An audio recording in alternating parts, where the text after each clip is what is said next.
Welcome everybody to Tinfoil Tidbits, episode 16, Techie Tidbits of Tinfoil. This episode will primarily be about technological tinfoil tidbits. Now, I've been traveling. I was at a conference in Las Vegas, so I've been away for a bit. I want to get back in the swing of making videos. Hopefully they become more frequent, but we'll see. That's what these tinfoil tidbits are for. Let's get right to it. Where are all of the smart cities? I've always heard about these smart cities. Oh, and in the future we're going to have smart cities. Was 2019. Where's all the smart cities? So I looked it up. So examples of smart city technologies and programs have been implemented in Singapore, Southampton, China. So apparently they do have some smart cities on the right-hand side here. We can see we have smart cities in Amsterdam, Barcelona, Columbus, Ohio, Dubai, Dublin, Madrid, Malta, Manchester, Milan, Milton Keynes, New Songdo City, New York City, San Leandro, Santa Cruz, Shanghai, smart cities in India, Smart Nation, Singapore, Stockholm, Taipei, Kyiv. Any future cities that get built, and I guess new cities still pop up, right? There's so much land. So any new city that gets made, if it's not a smart city, they're just wasting time with construction. So this see all. So when I looked at the smart cities, the Wikipedia rabbit hole, see also, automated vacuum collection city, collaborative innovation network, ooh, collaborative intelligence, collaborative software, connected car, conscious city, a conscious city, crowdsourcing, we know that one, digital divide, e-democracy, eco-city, future internet, hotspot Wi-Fi, global brain, intelligent environment, intelligent transportation system, knowledge ecosystem, knowledge economy, knowledge spillover, metropolitan area network of man, municipal wireless network, open data, pervasive informatics, safe trek downtown, smart grid, smart highway. By the way, that 5G. So I heard at that conference that they're building a highway in China. It's a smart highway and it's like all set up for 5G. So all the automated vehicles can be on it. The wisdom of crowds, sustainable city, smarter planet, ubiquitous computing. A 2,000 watt society. Wow. My house uses 50 kilowatts on average per day. So, or 50 kilowatt hours. Urban computing, urban informatics. But anyway, on to the next slide. We beat this one up. Smart cities. Where's the smart city? Start asking that. Oh, dead buzzwords. It's like I'm reading my own mind. RFID, value added, disruptive, mobility, nanotech, infotech, biotech, WiMAX, NLP. And by the way, NLP has two meanings. So with computers, it's called natural language processing, but in self-help gurus, it's neuro-linguistic programming. Old but still not fully finished buzzwords, convergence. Now it's called hyperconvergence. New buzzwords, Kubernetes, the edge of your network, and 5G. See, remember, when info first comes out, it's usually the truth, and then it gets massaged into whatever they want it to be. Was universal Wi-Fi. A lot of cities talked about providing universal Wi-Fi as like an amenity. But really, private industry does do a better job than government. And what actually took place is, like Comcast, if you were a Comcast subscriber, you could then piggyback off of every other Comcast access point router box that's around town. So it just evolved into your subscription. AT&T has it too. I'm pretty sure Bright House has it, or whatever Bright House is called now, Spectrum. So the idea, and I guess it's more realistic too than blanketing the entire, say anywhere that there is a router, in theory, if that router is from the same exact internet service provider you have, you can get internet universally with your $70 subscription. So at least they halfway met you there. People talk about disruptive technology.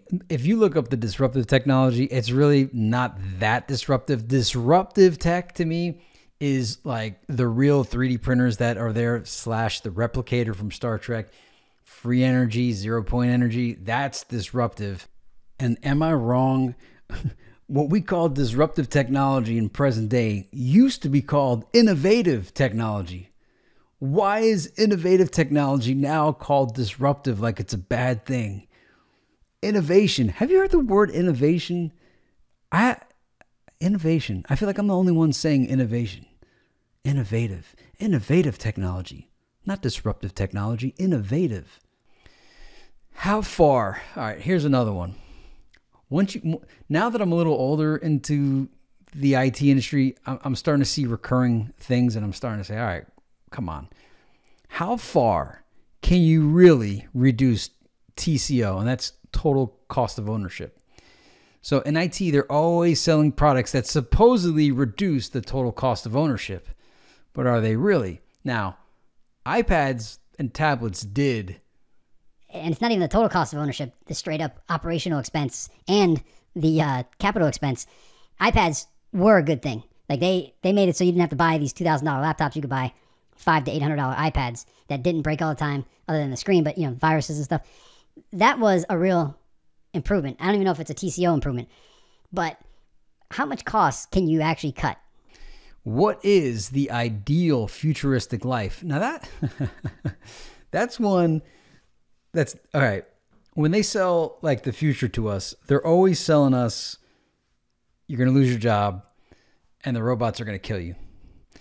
Or we're going to lose our humanity. Like we even have it anyway. If you're in a cubicle, what humanity do you have? You might as well have the robots kill you. So what is the ideal futuristic life? I probably should have wrote some things down, but in my mind, it's what I was promised in the 80s and 90s. And it's not the spooky one. You remember that video of that guy that was talking about the credit system for if you brush your teeth, you get like 2 points credits. If you eat a healthy breakfast, you get points. Where they completely control your life? No. I want it where the robots do everything. You have the unlimited resources to create anything you want. Basically heaven on earth. You could work if you want to, and if you don't want to, that's fine. You're not a bum. You're not hurting anybody. Every basic necessity of life is taken care of. Automated vehicles take you wherever you want, but you could also transport yourself independently, but free energy vehicles would be there, also flying vehicles. Just a perfect little world for everybody, where there's no control on humans, where the ability for humans to control each other is also not there anymore. So what I mean by that, and I've always wanted to talk about this on the channel, is if everybody was injected with Captain America's serum, I know it's a movie, but if we all got injected with that, or Wolverine, and we were all invincible, there would be no point for us to enact physical acts of violence on each other. So violence would be pointless. If we had replicators to produce any item, including like Lamborghinis, it would eliminate monetary status, right? Because everybody could have anything. So it's like, oh, you're flossing whatever you have, and it's like, all right, hold on just a minute. Let me just print one up. All right, now I have one too. I have talked about this in other videos. There's only one human mate, right? So we'd have to create android replicas, or there's got to be a way to genetically modify ourselves to appear however we want to appear. Skin tone. So if you could modify your race, not so much your race, but the color of your skin, we could eliminate racism. They've already made it so that genders can be transgenders. So that part's, so that's why I don't know why there's still feminism out there, or gender inequality of pay. It's like, hey, if you're a woman and you think men make more, you could just become a man if you really believe that. I know there's more to it than that, but I'm just saying, my point is to eliminate all these inequalities by artificially providing alternatives to it, so that if you choose to continue complaining about something, it's really your own complaint, and it's not society's fault anymore. I want to remove society's fault from all this. So yeah, just basically to eliminate all the complaints. If you end artificial scarcity, if you look at all of the problems of the world, they are like 99% of them. The root cause is artificial scarcity. Not enough resources for somebody, not enough money for somebody, or one group using their economic power over another group. And artificial scarcity by releasing the tech, releasing the free energy, releasing all that, and all the problems go away. Now, new problems will be introduced. And what I see is the only problem that people will do to each other, if you could live forever, then people would try to trap people, and you'd be trapped for eternity and can't die. That would suck. Like life sentences in prison would really suck. But if we look at A Stranger in a Strange Land, Michael Valentine Smith knew how to discorporate. So you always have it's not quite committing suicide, it's just discorporating. All right, so anyway, what is your version of an ideal futuristic life?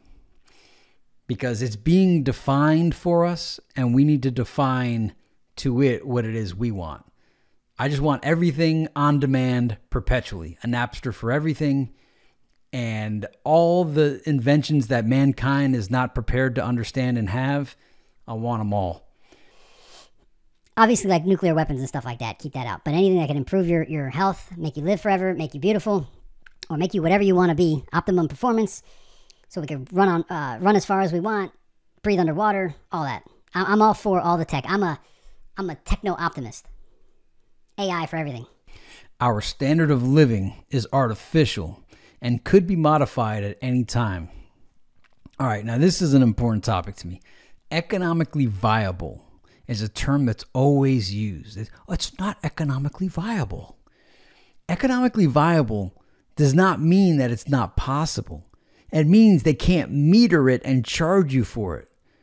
So think through your life, all of the things you've heard that are not economically viable.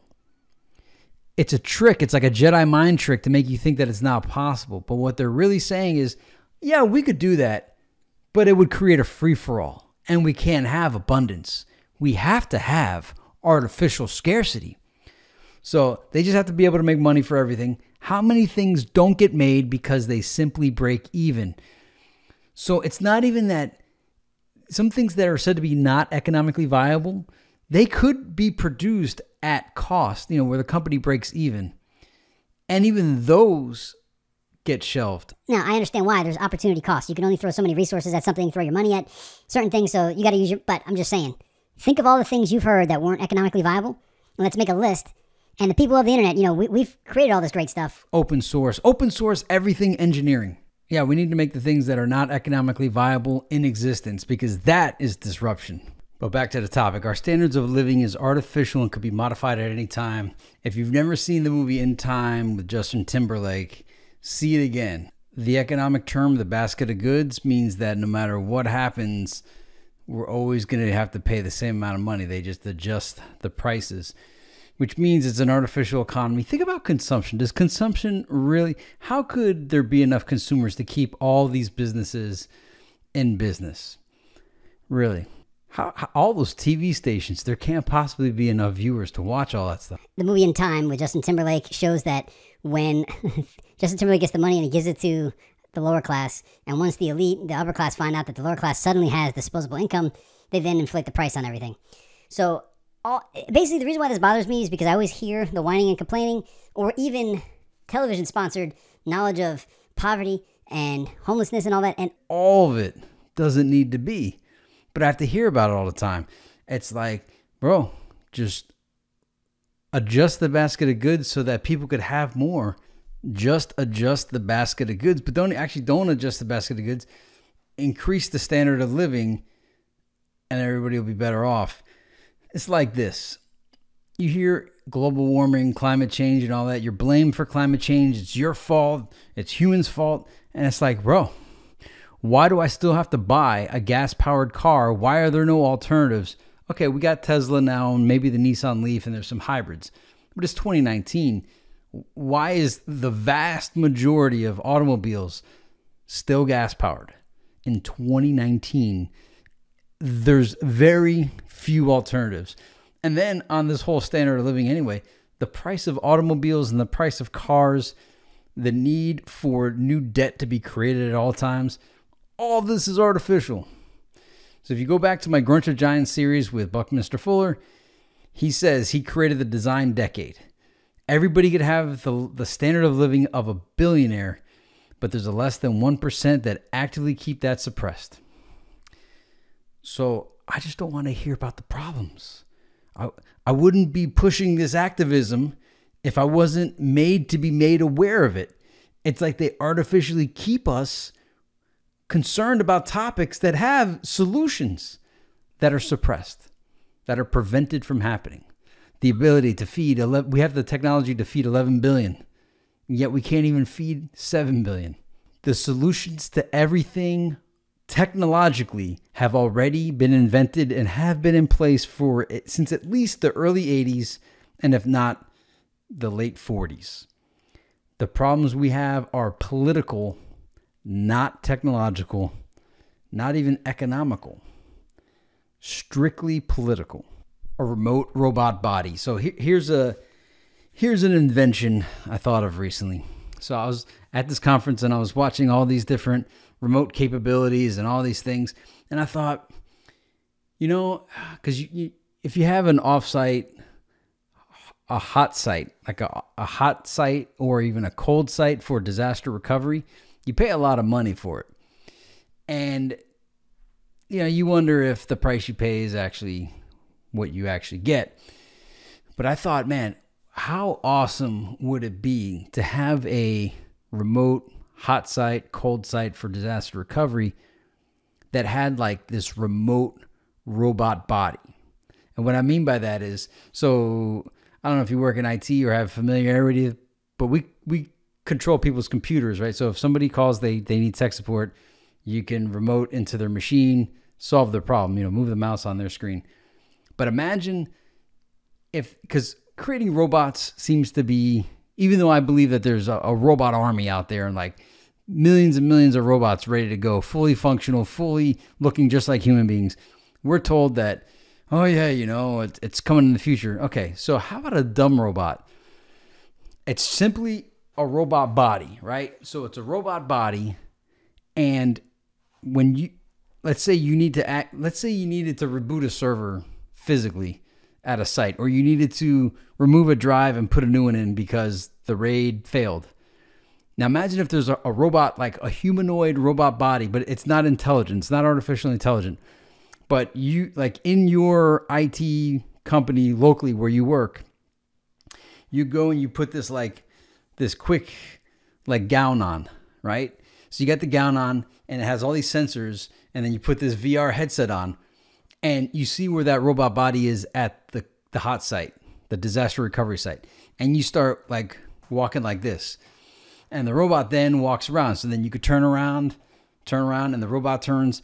And then you can walk into the data center and you could, with your hand, you know, as you move your hand, the robot's hand moves, pull out the drive and then get the other one, put the new one in, or be able to do, and may not even be for a disaster recovery site. Just imagine, I don't know, doing remote plumbing with this kind of thing, right? Or remote handiwork where you could virtually use this robot body to perform physical tasks on the other side of the planet if you had to. That'd be pretty cool. Now, one of the things I heard recently was that, yeah, the robotics and all that stuff is there. One of the difficulties that they had is reproducing human grip. And that is an interesting thing. At first I thought, really, human grip? But think about this. And I never fully appreciated the human hand and the grip. But think about putting on like batting gloves or yard gloves, work gloves. Having gloves on, even though they're great when you're doing yard work because they protect your hands, or if you're lifting weights, they protect your hands. You can't do all those intricate things that we do with all the nerves and whatnot that we have in our fingers. Now, obviously, you do realize all the nerves once you cut yourself, but outside of being injured, you don't appreciate how magnificent the grip is. Because I used to say, you know, there's a finite amount of movements the human hand can make.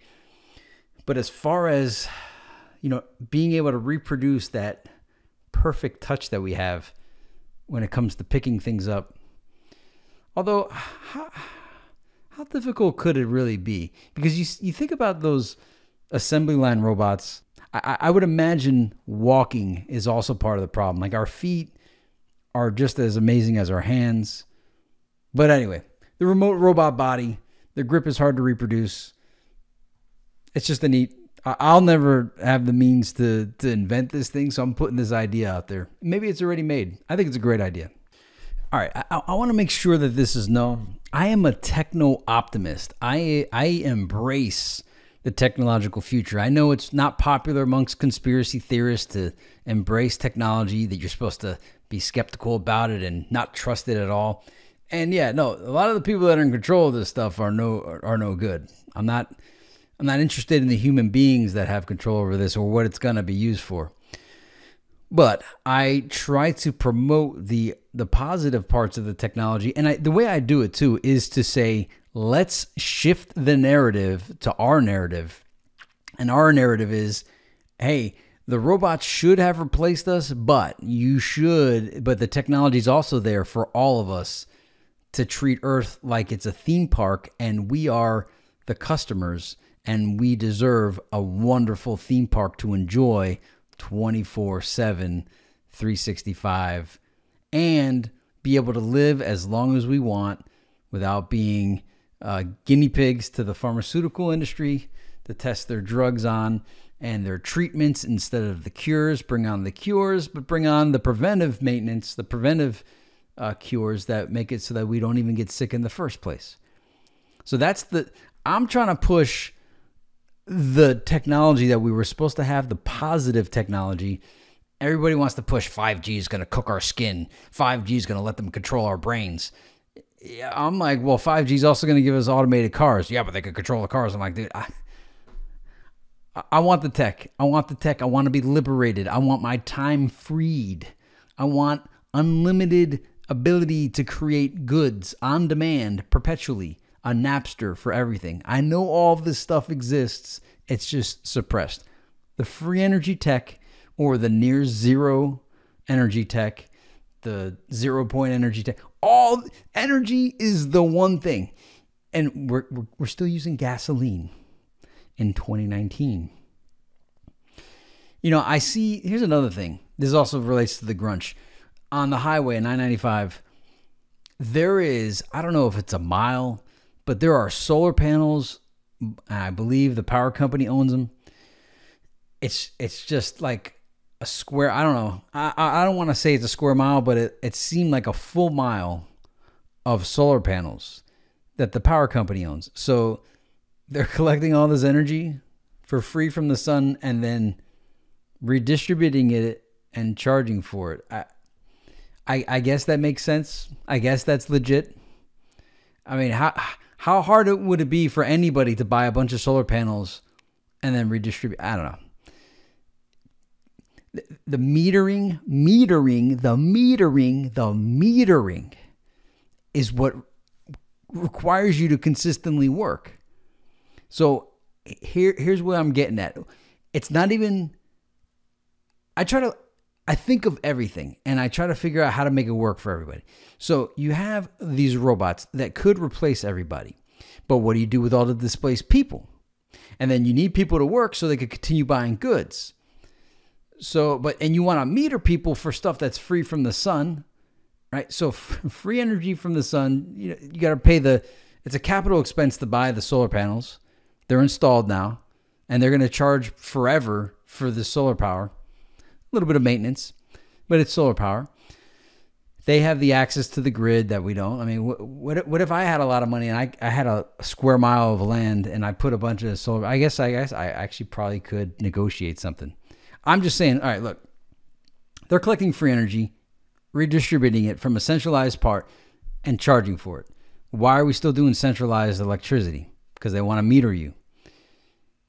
But they want to displace you with robots, which is fine. I want to be displaced by robots, but I want to maintain my quality of life. Actually, I want an increased standard of living, even more than what I already have, and it's a pretty good standard of living, and go about my fun.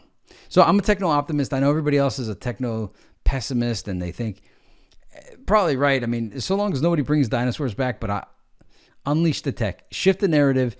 Ask, where is all this tech? Yeah, PlayStation 4 is pretty cool. Virtual reality is pretty cool. The iPhone is amazing. The internet is phenomenal. And when you think about it, Netflix and all this video on demand is pretty amazing as well. But we don't have any time. Here's the other part too. There's so many, because I know they want to keep us working because they want to keep us distracted and occupied. That's why it's called occupation. But I'm saying they've created so many distractions now that maybe we could transition out of the 40-hour work week, the 5-day work week, into, so like trade Friday, or well, it would have to be a shift, like a staggered shift. If we could trade one of the days of the week, still get paid, and use that day, that's like video game day. And then another day is like catch up on, your Netflix day, or sports day, or go to the beach or the mountains or nature day, depending on where you live. There's so many activities that can occupy us. So many. I have so many toys that I don't even have time to use them all. There's so many cool shows I want to watch. I have a list of movies that I've had this list for 5 years, and there's films that I've wanted to see for 5 years that I haven't seen yet. And I should be doing, it's because I'm doing, on my spare time, I'm making videos and doing my passions, my hobbies. But what I'm saying is, we don't need to be working 5 days a week anymore. The economy is artificial. Money is artificial. The amount of money everybody makes, everybody's plateauing at the same rate of pay. And then you have people that make a small amount that make a ton of money. But pretty much everybody is earned income, time for money. So we're all limited. There's only 7 days in a week. And we got to sleep for 1/3 of that week. We got to take showers. There's so much to occupy our time than the workplace. The automation, the robots can automate everything. Nearly half the I don't know what the percentage is, but so many jobs don't even need to be. They're just there to occupy time. So anyway, that's I want a better future. Who holds the levers of technological advancement? When the technology comes out, it seems like it's planned. For instance, the World Wide Web. When it came out, it was Web 1.0. But when Web 1.0 came out, before we ever even experienced Web 2.0, it was already defined. Web 3.0 and 4.0 were already defined. You know, they got the semantic web and a couple of the other names, the artificial intelligence web. It was already known. Websites themselves, I heard, were initially created in 3D, but home systems didn't have the video cards capable of producing that. So it's like things are on a release schedule, and we called it in ITIL. There's a framework in IT called ITIL, and it's called release and deployment. And it's like you plan out these deployments and you do them in iteration. It's all planned. We're in an artificial reality. So all these limitations, you know, as I'm presenting and promoting all these, you know, just let the technology come out and people don't have to work. A lot of people don't believe it. They're like, how is that going to exactly work? If people don't work, how are they going to pay for their life? It's like, well, if there was a machine that mass-produced houses, mass-produced... How do people get goods right now? People build houses, right? And no matter, if you want a house built, you could have a house built. So if a house can be built, that means a house can be built. There are factories that produce goods, and they make just enough so that the supply meets the demand, and they don't make too much supply so that the demand doesn't exceed the supply. That's how you could keep your prices. But the reality is you can mass produce goods perpetually or on demand. You know, mass producing goods perpetually would be a waste. So if you could set these things up to be mass produce or produce on demand, everything on demand, you could have anything on demand. Obviously, if a factory can do it, if you get that CAD file or whatever the file is that, for instance, with music, it's, you know, .mp3 or .wav, you get that file and you can reproduce it as many times as you want.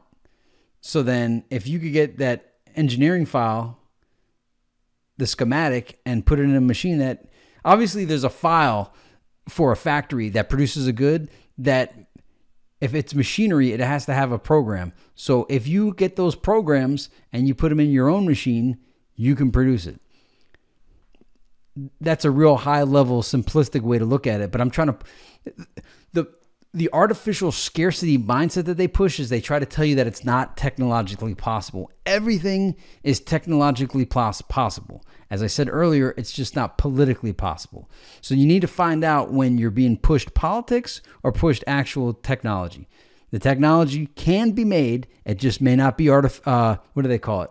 Economically viable. But economically viable does not mean technologically impossible. So that everything is technologically possible. It just may not be economically viable under the current artificial scarcity model that we live under, and under these political rules of suppression of technology to keep people occupied. I'm saying, okay, I get it. You need to keep people occupied because they may come find you. But can we trade some of these work days for play days with all of these neat distractions? NFL football, NFL Network, 24 hours a day. It's off season right now. NFL Network is 24 hours. If you like NBA, I'm thinking there's an NBA channel. There's a Major League Baseball channel. Sports, 24/7. Video games, 24/7. Theme parks, more theme.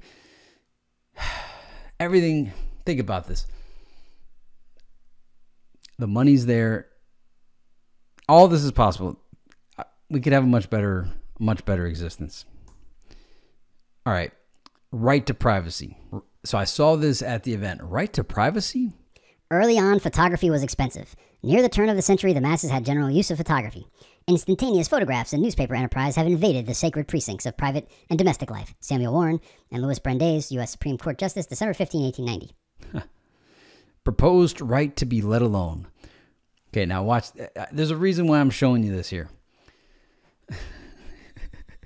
This line right here is on some 1984.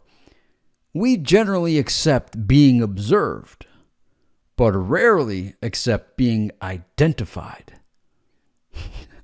So in college, in media, we used to say, we in the news media don't tell people what to think. We tell people what to think about. Like that makes it okay. So we generally accept being observed, but rarely accept being identified. And they have this thing, proposed right to be let alone. Now, this seems like it's your friend, but they're trying to create this idea of saying, you know, you're invading everybody's privacy by being able to take a photograph with your cell phone. Let me spell it out. It was all good when they were spying on everybody, but once everybody had the capability to spy on them and live stream the nefarious activities that they do, once the magnifying glass or even the lens was placed on them for all the naughty that they did, all the dirtiness was all put out there for all to see. Now it's a problem. But before it was completely okay. But now they get to feel what it's like to have their lives exposed. And now they want the right to be let alone and the right to be forgotten. And, you know, instant photos have been around since 1890. So you really don't have a right to privacy. And they had some other example too, where they were saying that people get photographed and videotaped by surveillance cameras at all times. So I'm just, the next slide I think will explain it. They collected the data, that's who I'm talking about. They collected the data, and now they're preventing you from doing it. So they knew from, well, let's see what I said, as if they didn't know what they were doing in the first place. The way they're crafting this narrative is like, you know, we've taken a look at this and we need to protect the consumer now from, you know, from their data. Their data is being harvested through meta tags and we got to regulate that. And it's like, well, hold up. How did you not know when all these things were introduced at the beginning? And did you not collect our data over the past decade? And so now what it is, you collected enough data, now you're turning it off for everybody else. So no one else is going to be able to harvest that kind of data that you did. And this was another big part that they had. They talked about the biggest obstacle and hurdle that they have is getting consent from the user. They have to find creative and innovative ways to gain consent from the user. Well, I thought to myself, I was like, wait a minute. I agree. We all press I agree on our cell phone, on our smartphones all the time. That's granting the consent. So what is it now? What's the new consent that you have to grant? And I think that goes back to this previous slide. We generally accept being observed, but rarely accept being identified. So if you're being observed but not identified, I guess it's okay. All right, so then they introduced in Europe, it's called GDPR. It's basically what it is. They've already collected all the stuff on you, and now they want to make it impossible for you to do so to them. WikiLeaks and stuff like that. And the regulations they create is the barrier to entry for them, not you. So now you're prevented from doing what they did, and they'll probably still continue doing whatever it is they did. All right, well, hold on. I'm misrepresenting this. I was giving you my spin.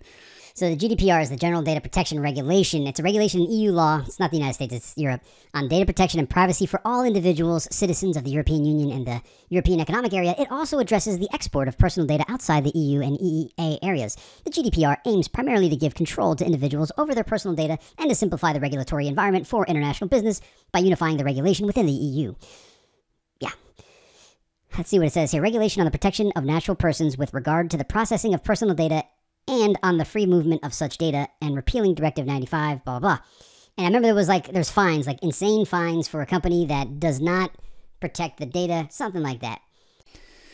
And again, they're pushing this, the right to be forgotten. Okay, so on the other slide, it was, what was it?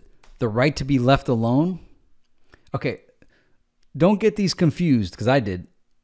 There's a proposed right to be let alone. How do you do that, right? How could a person not appear? But then the right to be forgotten. Do you know what the right to be forgotten is? That's the memory hole. So inconvenient information, they want to banish down the memory hole. Now, granted, it's easy to say because there's, I don't have a criminal record. I know most people would want their criminal records expunged. I get it. Unpersoning a person. This isn't for you. This is for them. This is for like the BP Gulf oil spill. They want that to be forgotten that happened. And the Exxon Valdez, they have the right to be forgotten. And not just oil things, but other inconvenient truths that they just wish it would just go away. Can we erase it from your memory? Send it down the memory hole. Here's another trick. Is your security info still accurate? Is your address? So you get these things from different online companies that you do business with.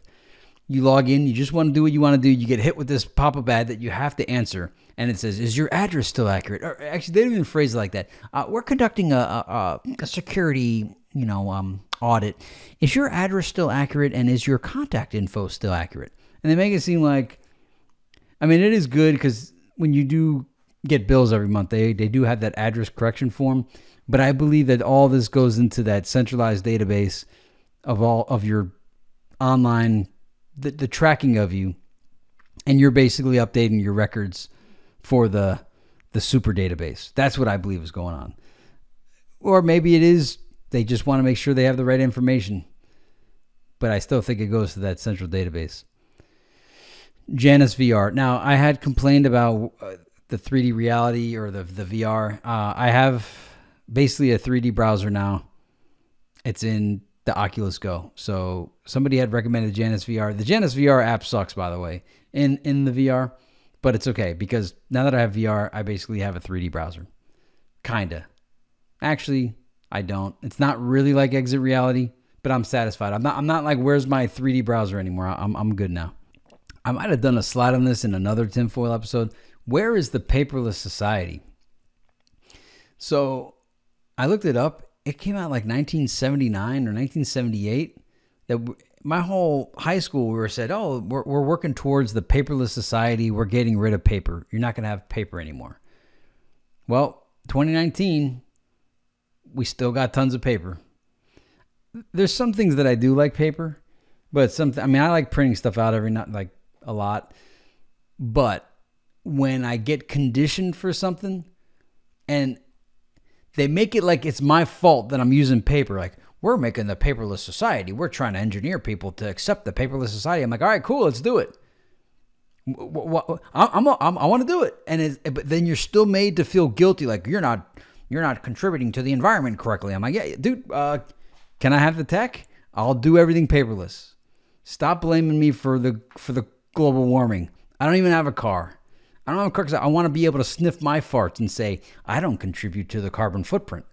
And if I had to buy a car, I'd buy a Tesla because I don't want to contribute to the gas. Not even that it's not even like I'm against the oil companies. It's absurd that we're still using it's absurd. Okay, look. It's absurd that we're told about this global warming while all we have are gas-powered cars. So we don't have the option. You have like the Tesla car. There's a few electric cars, but it's really not realistic yet. And you're blamed for producing carbon monoxide and carbon dioxide and not giving an alternative when these alternatives exist. So that's all I'm saying. Where's the paperless society? Where's my free energy? Stop blaming me for global warming when you don't give me an alternative. And the only alternative they give is no cars and no airplanes. Why? You could have, there's water-powered cars that have been suppressed. Water-powered engines. Free energy. And the answer is no cars and no airport. I had hypothesized like 15 years ago that I think they just go from one model to the other and then back, and they just keep swinging the pendulum.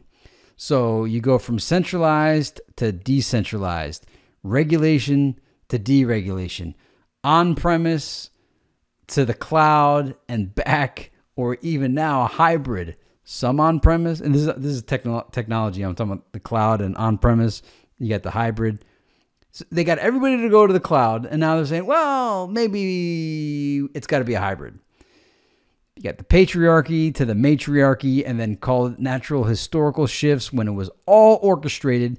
So what I mean is all these cultural shifts, they don't naturally happen. And when you look at it, they've been orchestrated throughout time. So somebody is controlling society, and they've systematically shifted things. It's like they just play with us to see if we keep doing the same thing. They do slight modifications.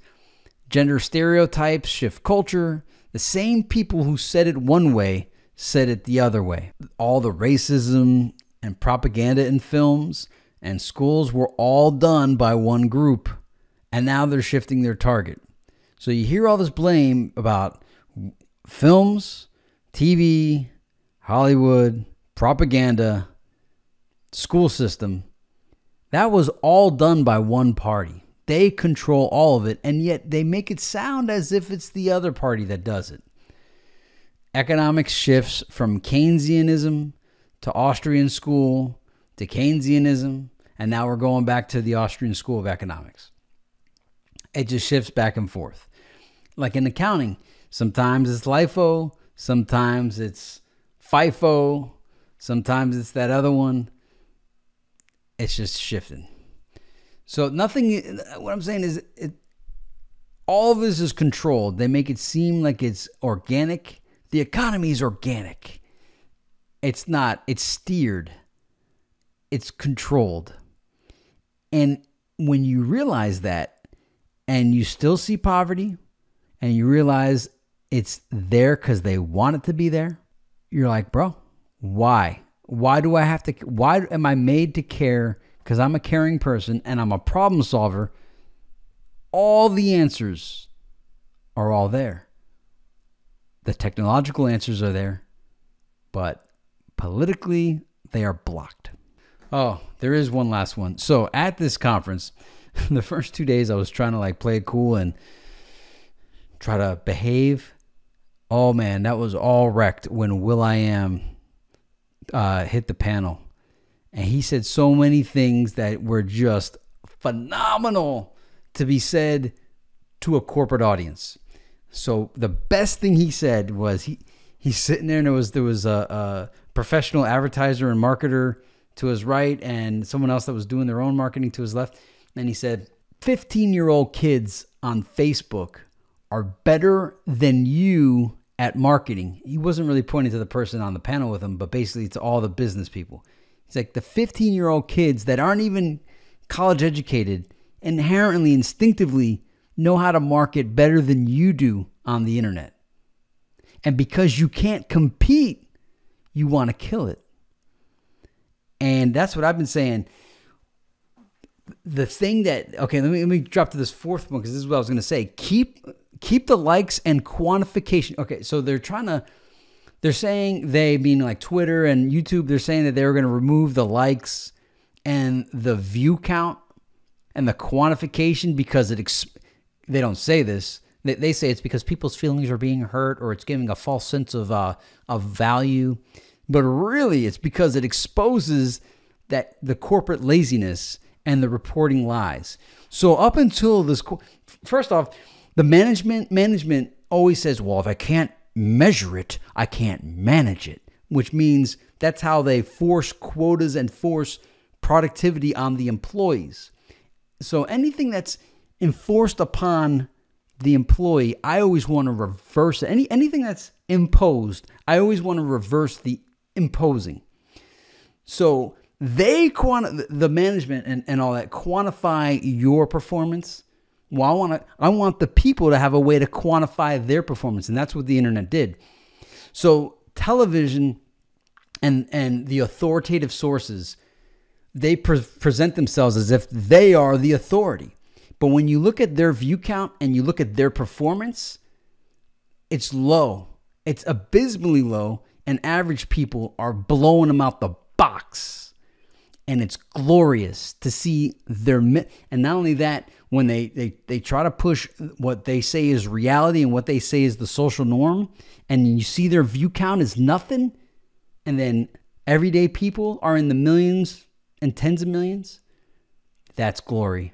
When CNN has a multi-million, tens of millions of dollars to do their show where they dictate reality to you and say what's acceptable and what's not, and they have all these resources, and average people with a webcam and a mic, and some people just have a headset, are outperforming them with nothing, and they have everything, including advertiser money and a machine behind them. I love seeing them lose. And I love seeing they cannot dictate reality anymore because we have the power now. But they're now taking it away. Going back to will.i.am, if you can't compete, kill it.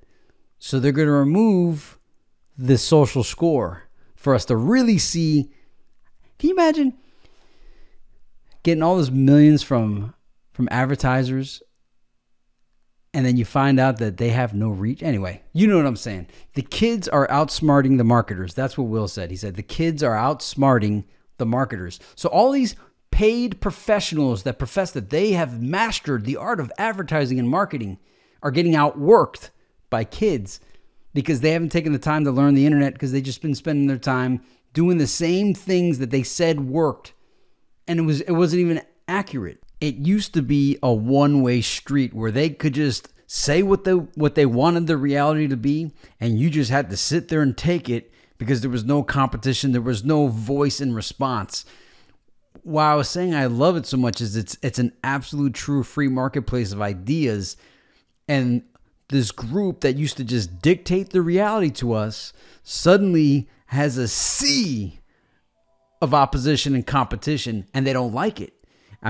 When they gave us email, I was like, I can't believe they're going to give this to us. When they gave us the internet, I was like, I can't see. And going back to that slide where it was all about the invading your privacy and stealing all your information. Now they're trying to stop it. See, I was like, why would they give us the internet? Why would they give us social media for us to communicate to each other and hear each other's voices and bounce ideas off each other, which would be our ideas, not their ideas? I was like, they're out of their mind. The desire to capture our information was greater than their realization that they were going to lose their control. Plus, they just figured they could just turn it all off. Seeing subscribers shows you what people really want. And when there's, and you know, I bet you they're even fudging the numbers. I can't imagine at this point. I think CNN has like 4.6 million subscribers. Who would subscribe to them? Who are you subscribed to CNN on YouTube? Why would you subscribe to them? So it's got to be a fake number. They're rigging. They gotta rig it all. It's the rich fat kid that's attempting to rig reality. So don't let them take away our quantification and push that on them. Because that's the other part too. A lot of these professional gurus that you'll go to a corporate event and you'll see, oh, this is the guru speaker, and they get up there, they're pretty good at speaking, but everybody in the audience is like, is this person famous? Because I've never heard of this person. And then they walk around with body language like, you just don't know who I am because you don't know anything. And then you look them up online and you realize they just invented this whole reality about themselves that's not even true. The internet, the quantification brings reality to the illusion. It breaks down the illusions, breaks down the fakeness. You get, if you can't measure it, you can't. If you can't measure it, you can't manage it. The numbers tell the truth, tell the story. I guess this is what I'm saying. You have to actually produce something. They only had to produce illusions, to justify their existence. I remember when PowerPoint came out. I'm using PowerPoint right now for this slide, but when PowerPoint came out, I said, "Why is this revolutionary?" And then and then it was basically saying that now salespeople could just use this, or business people could use this, and just present a PowerPoint presentation, and whether it was true or not, nobody was going to question the data, because they all also had fake presentations. So you might be out there working it really hard, and you really got to produce, and you got to overproduce. Meanwhile, they're chilling and they're just turning in fake PowerPoints and getting all the glory. Not anymore. So I just want them to have to produce something of value and substance, because you've had to, and now they have to. But they're not going to. They're just going to turn it all off and go back to just lying about it. Another thing Will said was, he said, Will was basically calling him out. He's like, the problem is business. Your business model, the way you guys do things. They're like, no, that's not true, Will. I mean, go ahead. Can you give us an example? Like, trying to call him out on the spot. And he said, yeah, you all spend more. You all will spend more on artificial intelligence than human intelligence. And you're like, what? Come on, Will. He's like, no. If I made a theoretical program for natural language processing, you guys would throw $10 million at me. But if I just requested $400,000 to help a school out, they can't find the money. Agreed. And I know how much money I raised for my education. Right? $12 million over the past 10 years. But over the past 6 years that I've been in AI, we've raised $117 million. So that goes to show you, like, it's hard to raise money for kids. It's inhumane that that's even a fact. And it's like, if I'm like, yo, our natural language processing, natural language understanding does this, we need to raise another round, regardless if we're profitable, they're like, here you go. That always, that's what keeps me up at night. It's not the work that we're doing, it's awesome. If you take a test drive, our system versus other systems that are out there on the market, the ones that are on your phone, in your house, in your kitchen, ours is pretty freaking rock solid awesome. But if you were to take our kids in the hood and compare our kids to Beverly Hills, our kids are rock solid awesome. But why is it so hard to raise money for education? That keeps me up at night. I don't understand it to save my life. So that's a great line. They spend more on artificial intelligence that actually doesn't. And the other part too is, he said these things may not even have a direct ROI, or they may not even make money. These artificial intelligence things may not even produce anything. Whereas paying money to help kids would produce intelligent kids for the future. But you won't throw money at that, but you'll throw money at AI that doesn't actually have a direct quick return, and you have no problem throwing tens of millions. So I loved everything Will did. It was phenomenal to see. That was a Pandora's box. I have the show Pandora's Box. That Will I Am moment right there was a Pandora's box. One of the things he said too, he said, they're like, well, what else, Will? He said, okay, well, there's an NFL draft every year. It's televised and a big thing's made about it. There's an NBA draft. And can you imagine if we had an engineer draft and he started naming the names of all these big tech corporations. He said, if you guys all sponsored it, and kids from all over the world, you saw their instead of seeing their stats on the field of how many sacks and how many interceptions they had, you could see all of their IQ stats and SAT scores and their science experiments and their academic achievements, their GPAs, and reinforce that. And see kids getting drafted into these awesome tech companies, how much that would inspire kids to excel and to learn. Because there's nothing to reinforce learning. He said the whole entertainment industry, like, I don't know if he said this, but I'm saying this. The entertainment industry promotes idiocy, right? And bad decisions and stupidity. So he said, imagine if you guys reversed that and you promoted intelligence and you promoted that, hey man, if you work really hard and you get really smart, you get drafted onto one of these top tech corporations. We make sure that there is a World Cup every year. I mean, every 4 years. And the whole world is glued to the World Cup. If I ran the NFL, we make sure that there's not only a Super Bowl every year, but there's a draft every year. Everyone that wants to be a football player is going to watch the draft and dream to be selected. And they're recruiting way from Pop Warner. They know exactly, like, yo, there's this little kid named Russell Williams out of Chicago, Illinois, and he's 15 years old, and we're going to follow his career. Looking at that kid. The Oscars, they make sure that every single person at home is watching that red carpet. And they're going to freaking acknowledge the makeup artist, the caterer. They're going to acknowledge the freaking, like, wardrobe person, the script writer. They acknowledge the manager. And we all watch the red carpet. They give them the award. The music industry. RCA made a microphone. EMI made a tape machine. RCA was the Radio Corporation of America. And we make sure every year that there's a Grammys for people to watch. So we celebrate the talent. Now, there's a shortage of jobs. You tell me, Google, Facebook, Apple, Microsoft, Dell, all of them, money combined, that there's not a freaking show to watch every single person graduating that goes off from Stanford to work at a company. The reason why there's a lack of jobs or a lack of things because we're not inspiring kids to dream down that path. And who's going to pay for it? It should be the tech companies that make sure that every single kid is dreaming about being an engineer. That's the reason why we have the power. I thought it was a great idea. I even proposed something like that myself. The way he proposed it was even better than I did. Be the difference between rich and poor in the future. Humans that are just the way we were born, and then those super elite that have the ability to design themselves, fix themselves, that have access to, like, filters, data filters. Like, what's a data filter now? I don't know what that is. No one knows what that is. But tomorrow you need data filters because there's so much information. How do you process the information to be right for you? And so there's going to be the super elite that are genetically, have genetic modifications in ways that poor people can't.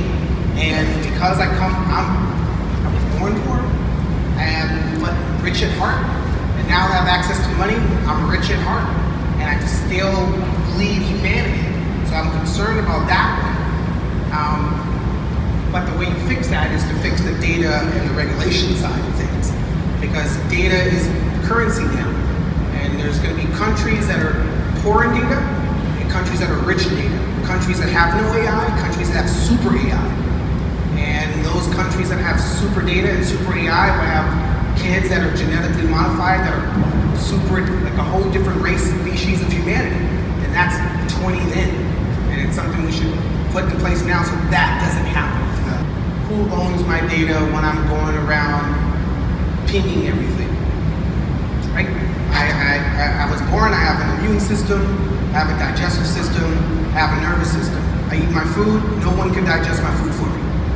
I come across some illness, no one can fight off my cold for me.